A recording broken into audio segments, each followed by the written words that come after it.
Do you have problems with shoulder mobility even though there's no pain? It's probably really confusing to you, right? Well, if so, this is the perfect video for you to watch. Today we're talking about restricted shoulder mobility. Now, if you do have pain in your shoulders, that's a completely different issue. You're going to want to check out my video right here in the cards. That is from the same book we're going to be talking about for shoulder pain. The book we're talking about is Pain Free by Egoscue. This is a great book. I recommend everyone read it. But I'm going over just parts of it here so you can understand better what's going on with it. The menu I'm covering today is on page 203 of this book, and there's only 6 exercises in this routine. The first is sitting knee pillow squeezes. The second is static extension. The third is sitting floor.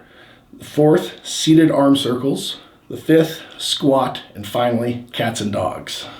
The first is sitting knee pillow squeezes.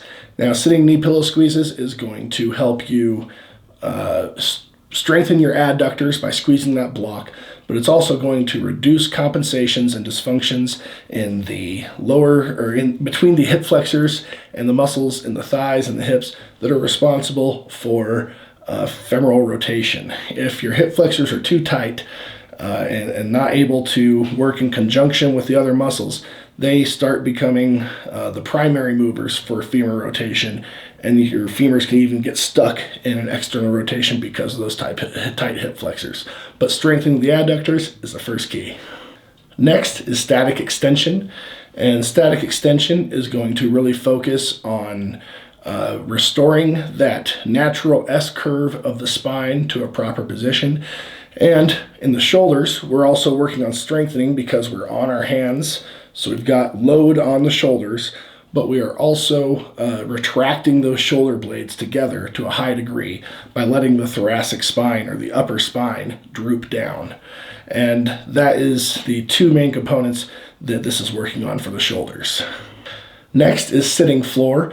Now, this is going to be a stretch along the whole back side of the body. It's going to strengthen the quads and the ankles, and we are also promoting thoracic extension and scapular retraction by forcing the shoulders back against the wall, which is going to reduce the slouching postures, which is a combination of dysfunctions and compensations between the thoracic spine and the shoulder blades. Look, when I'm slouched, it's hard to retract those shoulder blades all the way, right?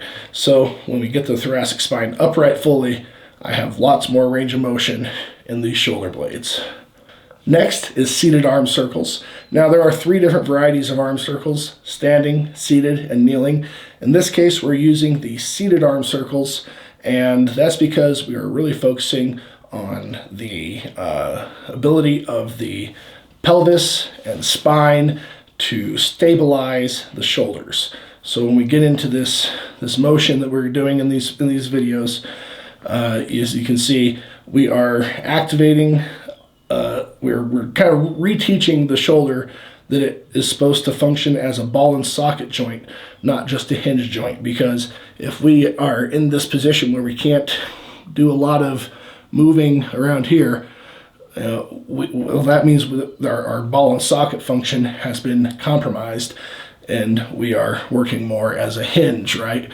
Not so much of this, but when we get all of this motion back into it, we are now reducing compensations all over the body, and we are strengthening not just the shoulders, but the spine and the pelvis as well.